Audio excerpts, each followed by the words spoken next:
Flyers are going to win the Stanley Cup! The Flyers win the Stanley Cup! The Flyers win the Stanley Cup!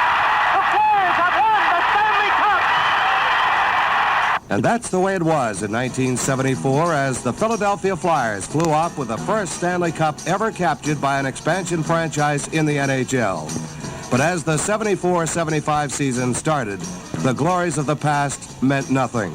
This was a new season, with all teams starting equal at ground zero in their quest for hockey's Holy Grail. This year's edition of the Flyers was slightly different than last year's champions. Barry Ashby, seriously injured in the 74 playoffs, now sat on the Flyers bench in civilian clothes serving as an assistant coach. His spot on the roster was taken by defenseman Ted Harris. Well, I would say, Gene, that every time you get on that Stanley Cup trail, it's a heck of a feeling, and every cup seems to be that much better. For 1 minute, I wouldn't think that the first one was the best, because they just get better as they go along.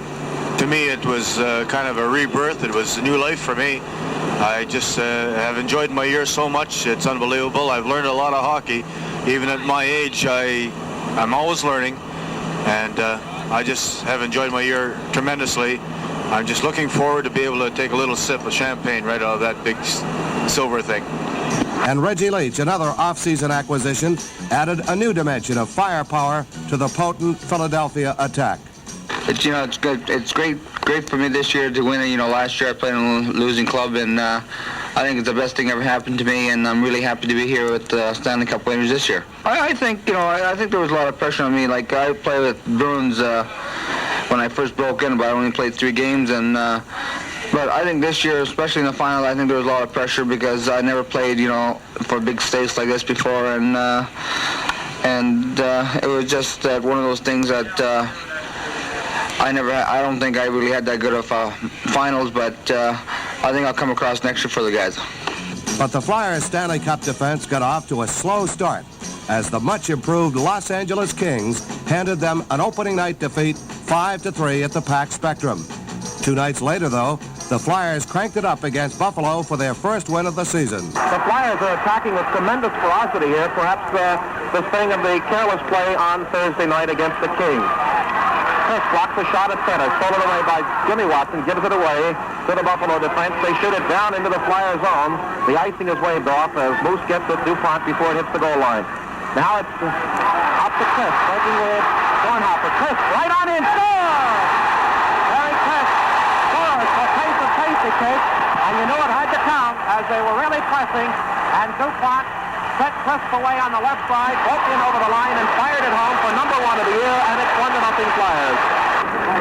All right, back to Barber at the point. He's got Bladen free on the far side. Closing in. A drive. That's tipped wide. Rebound back to Barber on the near point. He's got Clark in front. McLeish and Leach on either side. There's Bladen right at point blank range. He scores!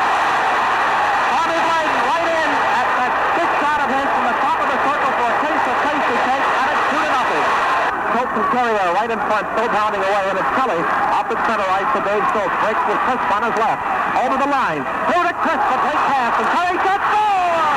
Kelly Chris for the case of Casey Cake, as Schultz Kelly claims for the score.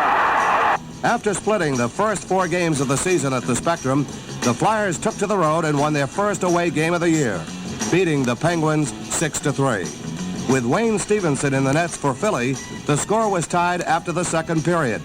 Then in the final 20 minutes, the Flyers exploded for 3 goals. Now Leach out of the right wing corner of the Pittsburgh zone, leaves it for Clark. Clark trying to turn the corner. Clark is up and in, scores! Clark, who 2 years ago came up with at least 10 or 11 goals that same way, scores for a case of Casey Cake, and it's the go-ahead goal. The Flyers lead it 4-3. Barber throws it down the slot, but it's picked out by Dave Burrows. Barber keeps the puck in the zone. Barber closing from the right. The shot, he scores! Barber on the power play for case of Casey Cake, and the Flyers, I would think, judging from the way this game has gone, perhaps to put this game a little too far out of reach for the Penguins to reach at this time. Clark looking for the open net, and now here comes Barber with 5 seconds left. If they get in, Smith scores! After that goal, Bill Barber, his second of the night, his second consecutive goal. And it's also on the power play.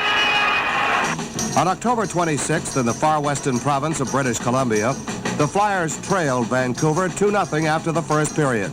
2 goals by Bill Clement tied it up in the second period, and in the closing minutes of the game, Jim Watson found the net. Bobby Clark facing off against Chris Ottleston. To the right of Gary Smith. The draw goes to Leach along the inside. Jimmy Watson gets the shot. Forward! Jimmy Watson for a case of tasty cake, and the Flyers take the lead for the first time tonight, 3-2. Anytime you score a winning goal, it feels great personally, but also for the team. And when you score a goal late in a game like that, it naturally gives the team a lift. And it was like you said, we battled back from a 2-0 lead deficit. And when you score a goal like that late in the game, it's a real big lift for the club because it was still early in the year and we're still struggling. And we hadn't won that many games as yet. On November 2nd at Montreal, Bernie Parent posted his first shutout of the season. The win put the Flyers in first place to stay for the rest of the season. Ken Dryden got burnt 3 times in 3 different ways. Tom Bladen hit for a power play goal. Gary Dornhofer hustled in a shorthanded goal, and Rick McLeish scored with both teams at full strength. Bladen back to Clark. Clark goes deep in the left wing corner for it along with Gila Foyt.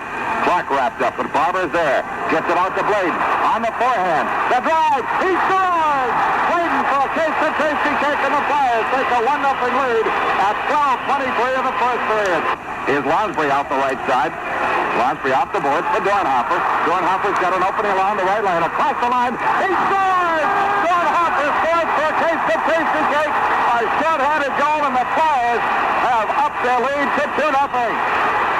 Across the Montreal line. Back pass to Clement. Backhander. Bouncing puck loose in front. Rick McLeish scores for a case of tasty cake. And it's 3-0 Flyers, 16:35 in the third period. 30 seconds left in the game. Dornhofer at center ice. Drops it out the right wing boards, around the Montreal boards, behind the net. Dryden drops it off for Cournoyer. Returns it in the near corner to our right for Wilson. Now it's Savard, as Montreal still hasn't started the rush. We're down to 11 seconds and counting as Lemaire comes to center. Fires from the red line. Off the stick of Perron to the far corner. 4 seconds, 3, and a shutout for Bernie Perron, his first of the year, as the entire Flyer team empties the bench. And it has to be one of Bernie Perron's biggest shutouts in some while.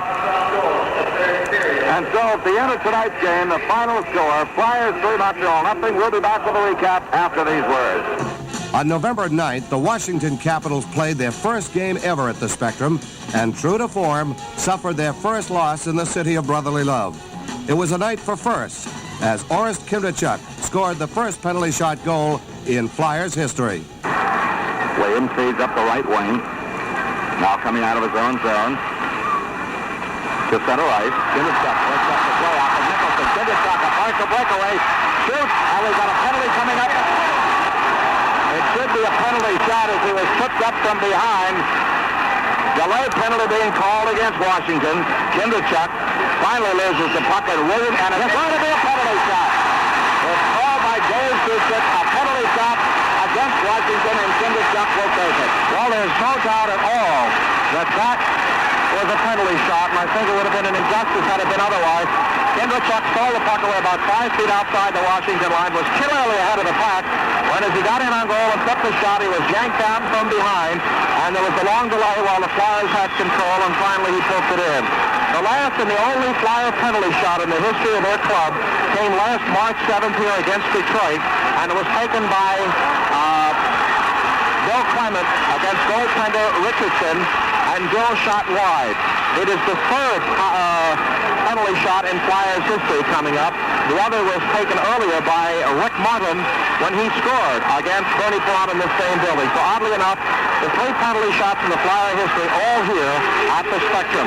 And for those of you unfamiliar, everybody clears the ice except the goaltender and the foul player, and that would be Kimdichuk.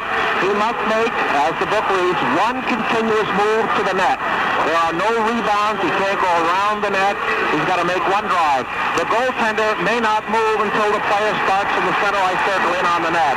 And now Bellemare is out at the blue line, drawing away and pointing at referee Dave Suchet. 48 seconds still remain on the penalty to Ross Lonsbury, so it's an embarrassing situation for Washington as the penalty shot came up while they were skating with the power play. Don, there was an announcement while I was talking and the fans cheered. I don't know whether it was just merely the penalty shot or whether there was a misconduct tag on somewhere. But here comes Kinderchuk. Okay, Kinderchuk picked up the puck at center ice, coming in on Bellemere. Shoots, scores! Kinderchuk on a penalty shot and a flag. A 3-1 lead for Kinderchuk. A face-to-face kick.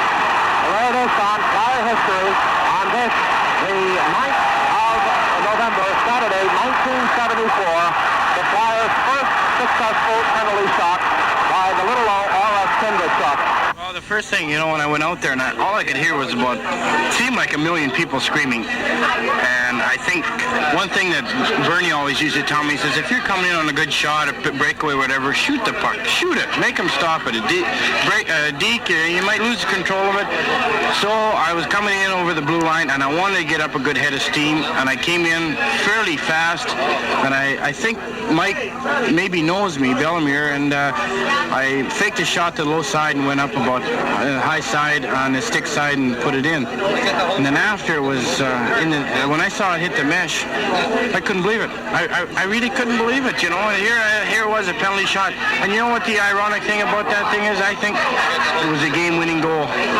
The next night, Bernie Parent came up with his third shutout in 8 days, flanking California 3-0. From there, it was on to Madison Square Garden and a thrilling 3-2 win over the Rangers, with Bobby Clark providing the game-winning heroics in the final seconds. On the face-off, the draw goes back to Marat. The shot is blocked, and Clark gets to center ice, and Barber's open, a 2-on-1 developing. Clark fires, he scores! Clark takes the first to take. And what a big goal for Bobby Clark as it's 3-2 Flyers with 15 seconds to go. And for the Flyers captain, that's goal number 4. Well, I missed the face-off. First of all, the first mistake, I missed the face-off, and the guy got it back clean. And secondly, my job is to take the man out at the point, not to be bothered with the puck. And I played the puck, it hit my stick, and I ended up with a pretty good chance to score, and the puck ended up in the net. But I made 2 mistakes on the play, and we ended up winning, so it really wasn't a great play.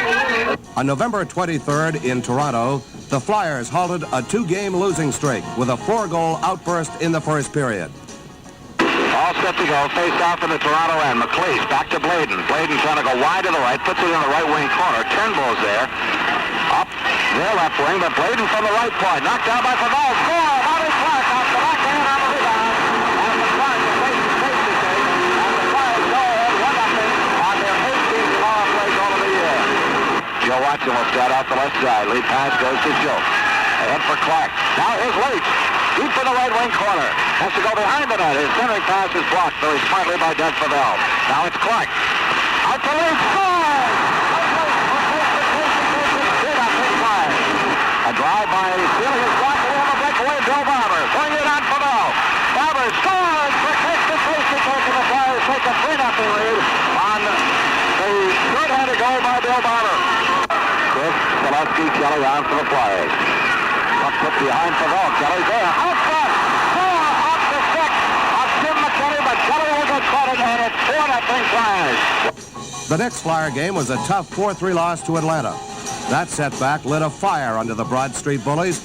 A 6-2 romp over the Red Wings, keyed by Reggie Leach's hat trick, launched Philly on a 12-game unbeaten streak. Deep in Detroit ice to our left. Willard Norris sits at the end. Back to Leach from Clark. Lock to Jimmy Watson at the near point of drive. Leach for the rebound. Score! Reggie Leach replaces face-to-face in on the left side. Puts the pass flat on the rebound of the shot from Jimmy Watson at the left point at 38 seconds. For Leach, number 7, for a face-to-face to take, and the Flyers lead 1-0. And now for a minute and 3 seconds, the Flyers have that man advantage, and they'll try to take advantage of that right now as Joe Watson brings it up on the far side to Bobby Clark. Clark across the red line. Has Leach breaking. Gets the puck. Yes, score! Pass from Bobby Clark to Reggie Leach for the score and a 2-6 to take. And Barber fighting for it. Clark digs it out. Centers right in front. Leach! Not hit a man. It's loose in front. Tucked in by DuPont. Shoves it right through the goal mouth. Leach again. Score! Right Leach with a hat trick. A face-to-face to take. At 5:50. And the Tomahawk from the Western Canada has his first 3-goal hat trick as a Flyer. At the Spectrum in early December, Bernie Parent and Tony Esposito hooked up in a goaltending battle. The Blackhawks beat Bernie twice. But Jim Watson, McLeish, and Leach ganged up to beat Tony O. And Hart keeps it in. Centering pass at the blue line, stolen away by Barber. Up to Leach. Leach gets inside White. He gets inside another man. He's in. Score! Reggie Leach and a great play. For a case of tasty cake. He went by Coffin. He went by Hall. He went by White. All alone and scored. In the Omni in Atlanta, the Flyers trailed 2-1 after 2 periods. But they rallied late in the game to extend their unbeaten streak to 7 games. Johnny flips it to the left wing boards. Goes deep in that corner, but Price is there. McLeish takes it off Matera. Behind the net, he's tied up by Ryan Hextall. Now it's Dornhofer in the right wing corner. Turning pass, almost gets by there. McLeish out to the left point. Joe Watson looks, fires. Loose, comes to the near side. Dornhofer with 20 seconds left on the penalty in the right wing corner. Out to Joe Watson, left point. He got it! He scored! I think so, Don. I think you read it. It was a waist high or a little high shot, and it tipped in front of Muir. Power play goal at 18:27. Reminiscent of the 7-6 game last year when Fleck scored.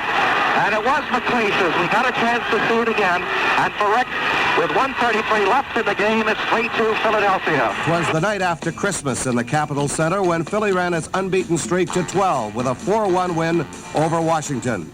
Reggie Leach scored the fastest goal in Flyer history. This is a sellout crowd, and the bulk of them are Flyer fans who came down for tonight's game. Leach up the right wing across the Washington line. Bird went in front, but it comes to the near boards harmlessly. Jimmy Watson. Off of Rick Leach. Red Leach scored for a concentration goal from the Flyers. It's a 1-0 lead. Well, Reggie got that stick in an incredibly awkward position, but in perfect position to rebound that shot home on the deflection. On for Reggie, goal number 18, and it will come from Jimmy Watson.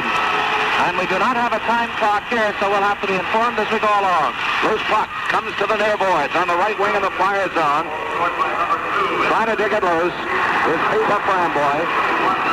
And it's tied up in the Flyers' right wing corner.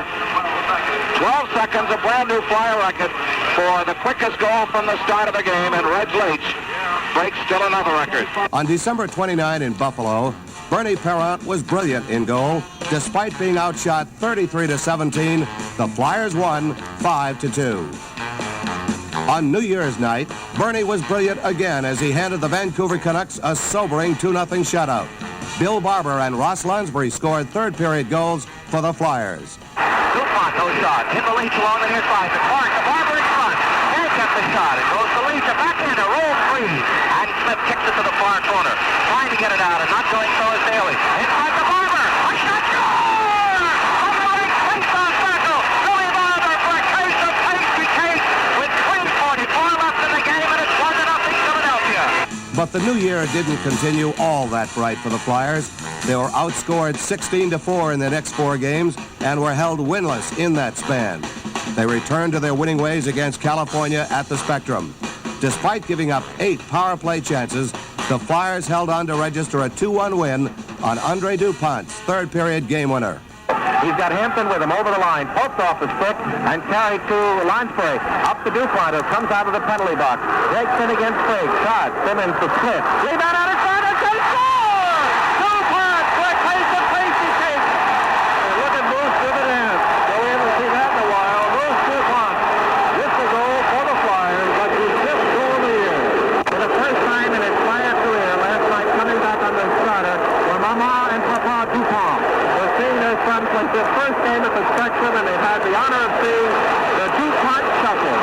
Oh, he did it as well as he can do it, right behind the goal, doing the dance around there, and the Flyers take a 2-1 lead, the goal coming at the 14:03 mark. On February 13th against Chicago, the Flyers exploded for 3 second-period goals to put the game on ice. Across the line, goes in on Esposito. He makes a safe follow up by Dornhofer for the score. That case of basic day. Dornhofer following up. He shot by Clement, was saved by Esposito, hitting the open net. Well, one of the comments in the paper today that the Flyers had not scored a shorthanded goal in 21 games. Well, that's saying us by the board. As Gary Dornhofer gets his second in that category, the 11th for the team this year. It comes at 2:16 at a time when the Flyers were really brilliantly and securely filling a major 5-minute penalty to Van Impe for steering. 1-0. It'll be Clement on the assist to Dornhofer for Gary. Goal number 12, a case of tasty cake. Dornhofer, centering pass to McLean. Shot, score! Pick McLean for a case of tasty cake, and the Flyers lead it 2-1. Brings it down against Fallon. Skates behind the goal. Centering pass out front for Clark. Shot, they score! Bobby Clark for a case of tasty cake, and the Flyers lead it 3-1. 2 games later against Boston at the Spectrum, Reggie Leach, a former Bruin, scored a power play goal to break a 3-3 second period tie, and Bernie Parent put a padlock on the Flyers' net the rest of the way. Now it's Leach, top of the slot, moving. The drive, score!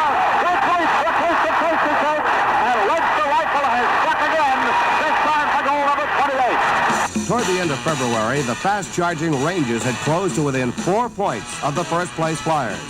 But Philly put on a tremendous grand finale rush. They would lose only one of their remaining 19 games.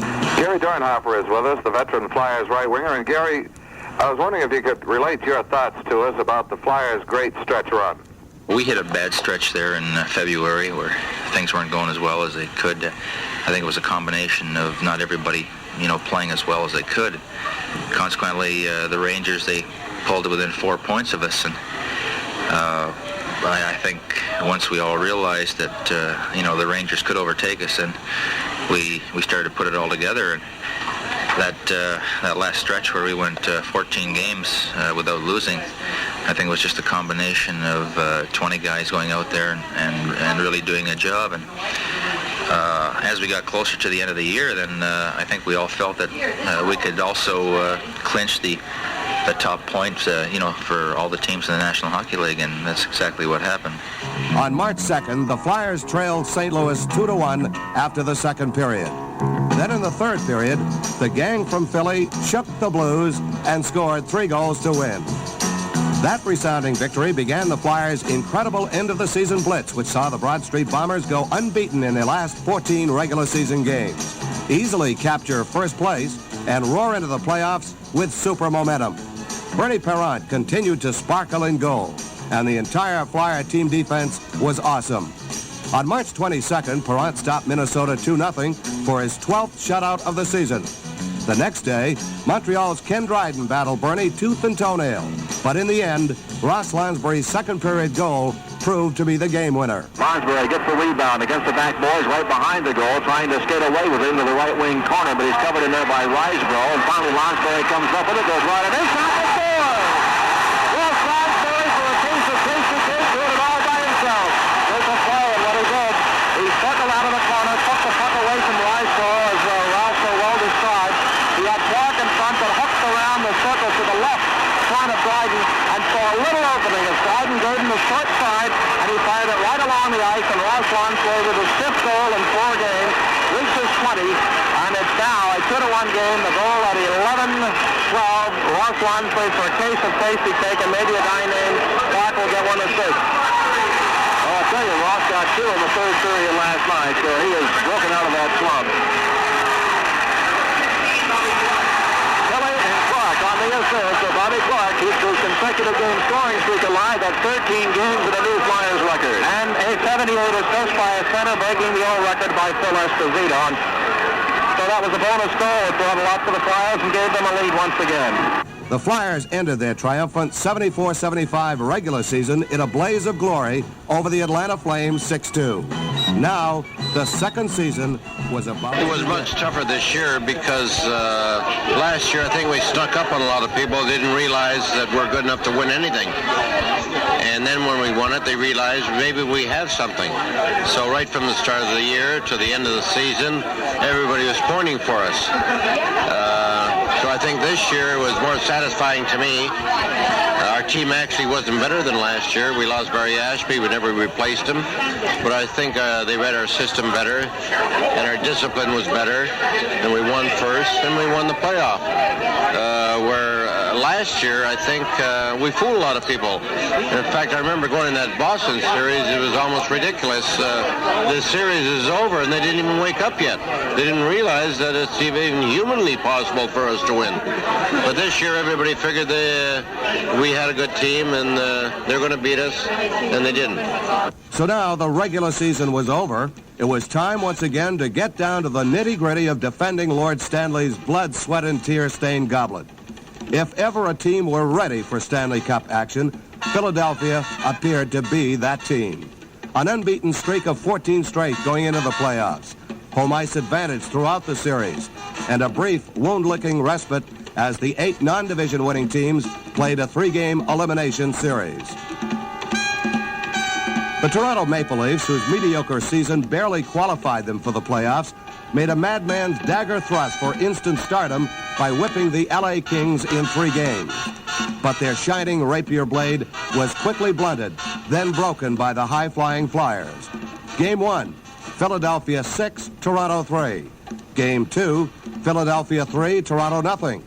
Game 3, Philadelphia 2, Toronto nothing. Game 4 was Toronto's last gasp. Led by team leader and Team Canada scoring star Ron Ellis, the Maple Leafs tied it in the 3rd period to send the crucial 4th game into overtime. The 16,485 good folks of Toronto barely had time to get back to their seats following the overtime intermission when Moose made mincemeat of the Maple Leafs Stanley Cup hopes. That was a big goal, yes, because I was able to send my team in the semifinals, and it's good, I think, because you don't want to play too many games if you can make a team in 4 straight, I think it's good for you. But it's a big goal like that. I think my biggest one was last year in the playoff when we beat Boston the 2nd game when I sent the team in overtime, and Clarkey came up with a big goal, and I think it was a big goal for me then. 4 quick games and the Maple Leafs had been expeditiously dispatched to greener pastures. Now onto the semifinals. Most of the hockey world had its eyes fastened to the Sabres-Canadiens matchup. This was supposed to be the humdigging, nail-biting, mind-blowing 7-game shootout. It didn't turn out that way. The non-partisan hockey observers viewed the Flyers-Islanders matchup as a curiosity piece, but nothing of consequence. Strange that these lowly Islanders should be in the semifinal round with the world champion Flyers.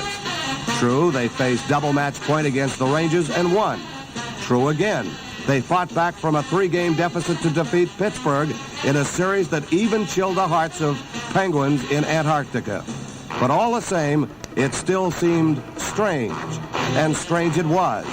In Game 1, Wayne Stevenson replaced Bernie Parent, who had been injured in pregame warm-ups.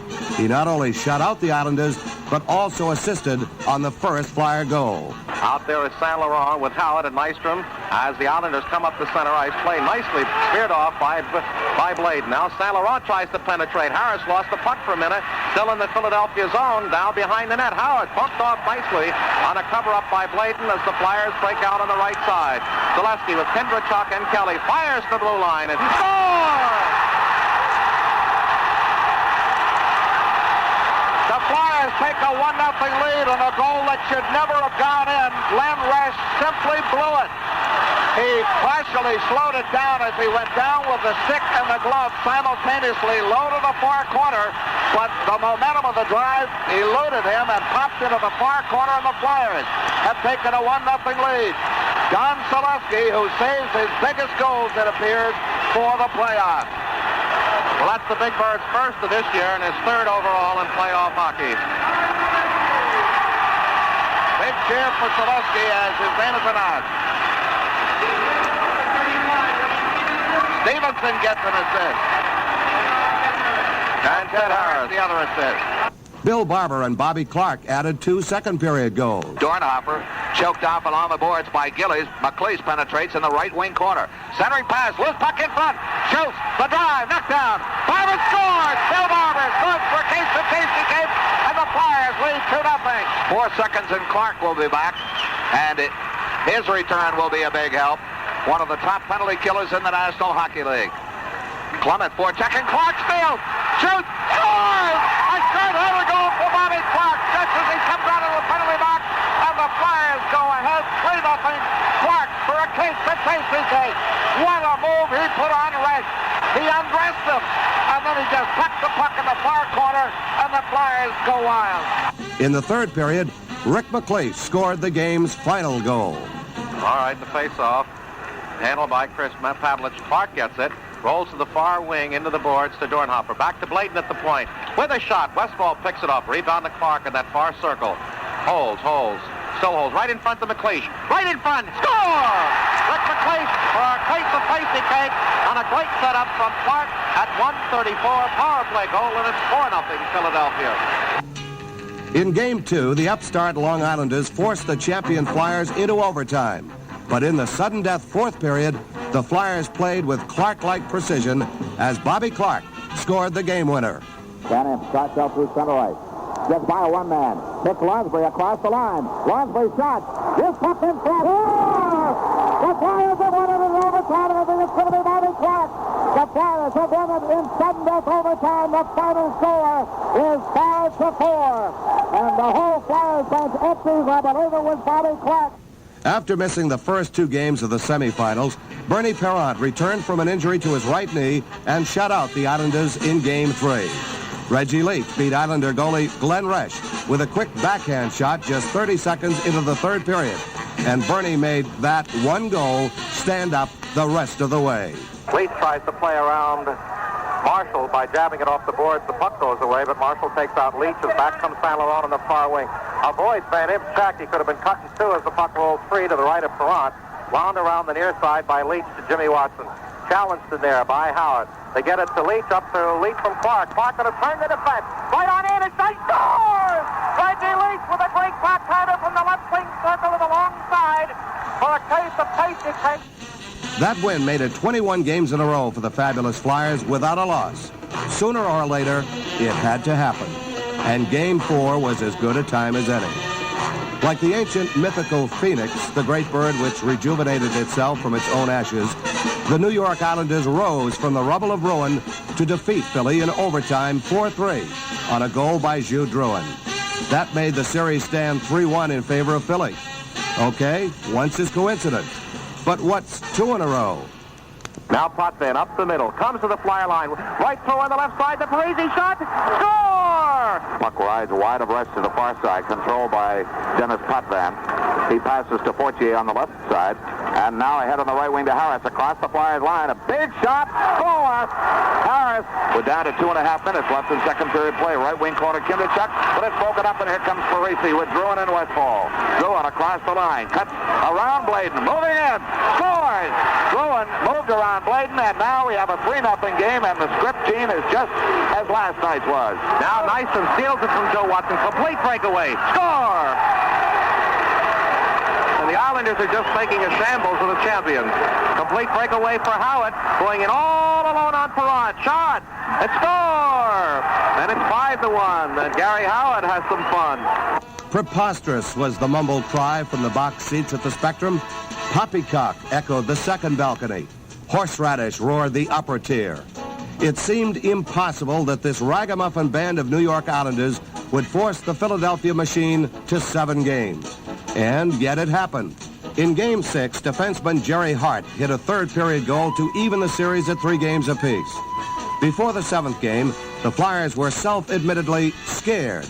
Not afraid of the Islanders, but afraid of not fulfilling their destiny.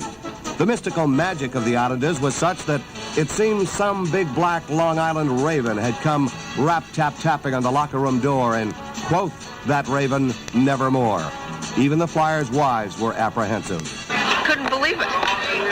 What else? I just couldn't believe it. I really thought we'd win on Sunday, and I really couldn't believe it. And I thought, my goodness, we might. I never thought that we wouldn't get past them. You shouldn't be like that, but I really didn't. I couldn't believe it. We watched it all together at my house, quite a few of us, and we were all stunned, just absolutely stunned. Well, I was shocked that they tied it, but I was confident that they would win the series. Very confident. But as Game 7 began, the Flyers had luck, talent, and Kate Smith on their side to drive away the Long Island Demons. Once again, good evening, everyone. Don Earl and Gene Hart from an exploding Spectrum here in South Philadelphia. The Flyers have reappeared from their locker room to a thundering round of applause.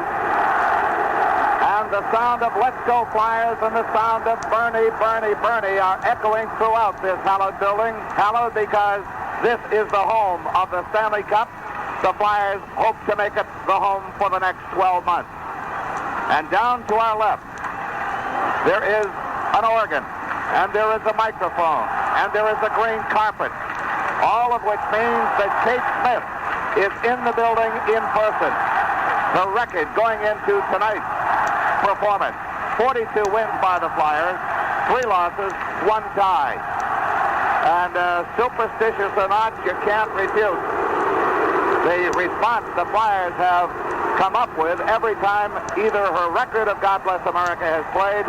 Last year, 2 appearances, both shutouts. You cannot refute that. Well, the house lights have been dimmed.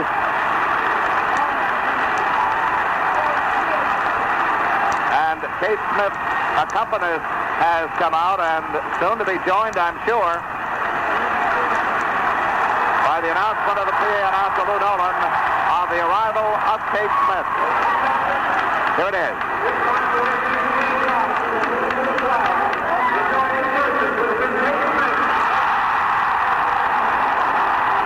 And Kate Smith has been announced.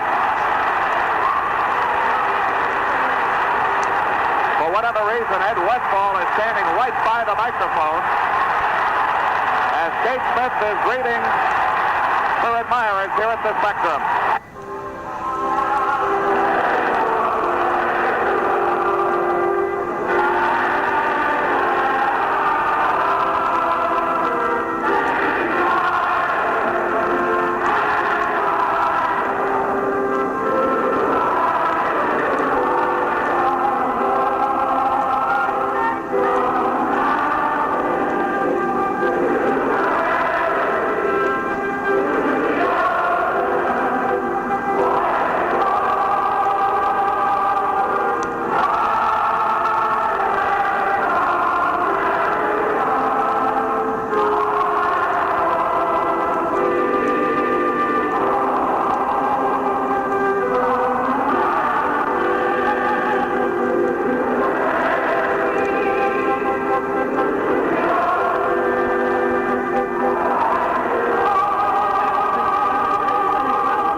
About one-upmanship. Glenn Race gave her the sign, the high sign, the Valentine sign, if you will. Good job, Kate, he says. The game was decided early in the first period.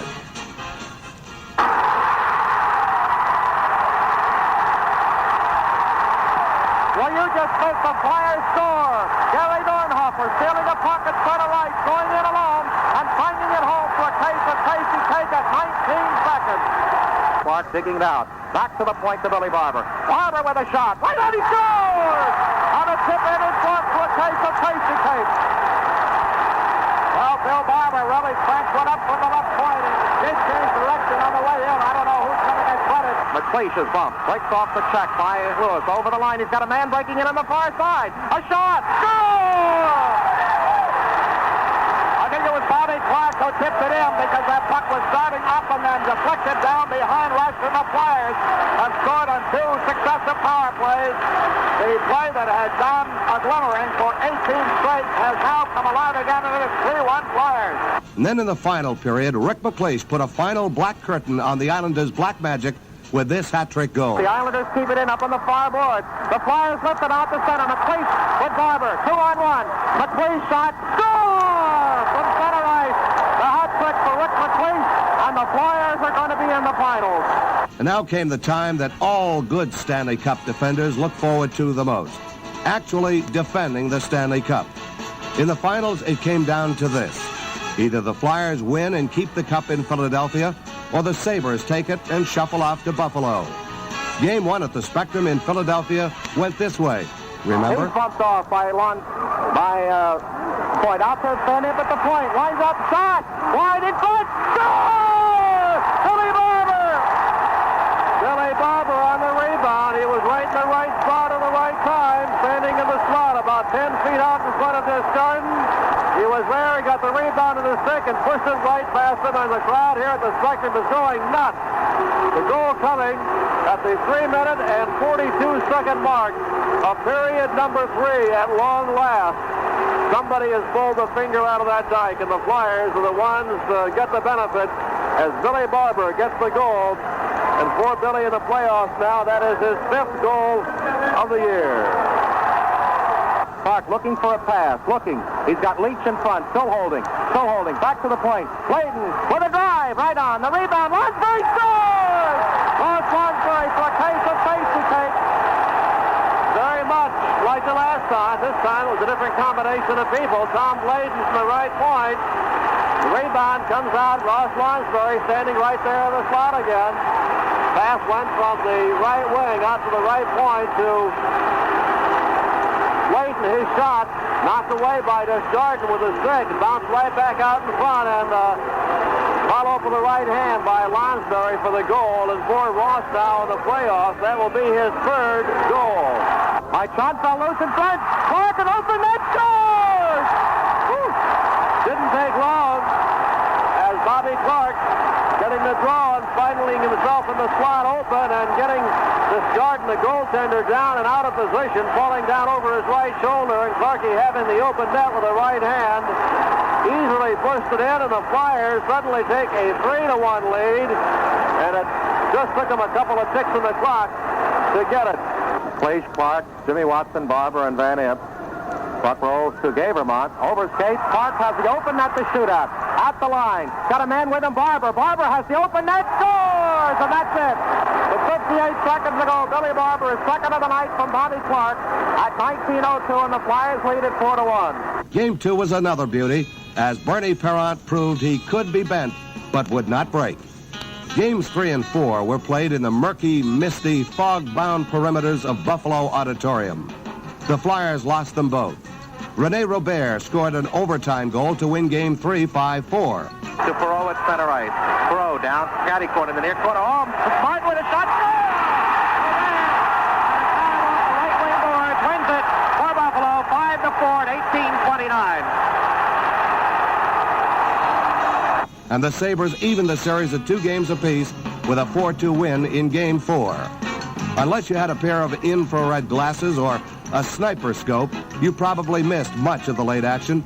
Someone said that even Generals Eisenhower, Patton, Montgomery, and yes, even General Rommel would have called off the Normandy invasion under such dire circumstances.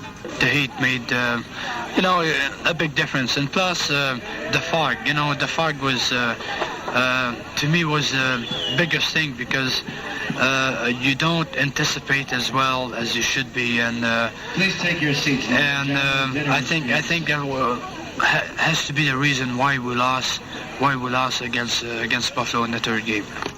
Nonetheless, the Sabres had evened the series and faced the Flyers' best in Game 5 at the Spectrum. The enforcer, Dave Schultz, opened the scoring parade for the Flyers.